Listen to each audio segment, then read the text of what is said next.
नमस्कार मंडळी, रोजच्या प्रमाणे माझ्या ब्लॉगमध्ये स्वागत आहे। सकाळची सुरुवात चायपासून झाली। आता तुम्ही मागचं गाणं ऐकून म्हणसाल हा कालचा व्हिडिओ आहे, तर कालचा व्हिडिओ नाही, आजचाच व्हिडिओ आहे। काय आहे ती मला सकाळ सकाळची सवय आहे देवाची गाणं लावायची आणि आपली कामं करायची, त्यामुळे जरा पॉझिटिव्ह वाईब्स येतो।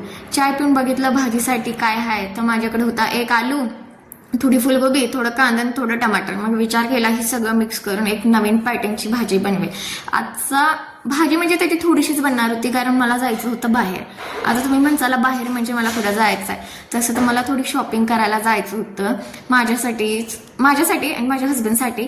काय आहे ती शॉपिंग मी करते, मी कुठेतरी बाहेर जाणार आहे म्हणून, पण मी नक्की जाणार आहे। ती मी कुठं जाणार आहे मी तुम्हाला ह्याच्या नंतरच्या ब्लॉगमध्ये सांगेन। तर मी असाच विचार केला की थोडी भाजी बनली ती डब्यात देईल आणि बाहेर गेलो, मला काही सगळ्यांना सवय असते थोडंसं बाहेरचं खाऊन यायचं।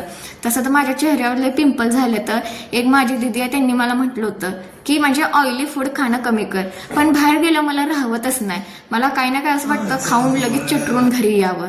तर ही भाजी त्या विचारात करता भाजीत एवढं तेल सुटलं की मी लक्षच दिलं नाही विचार करण्याच्या नादात।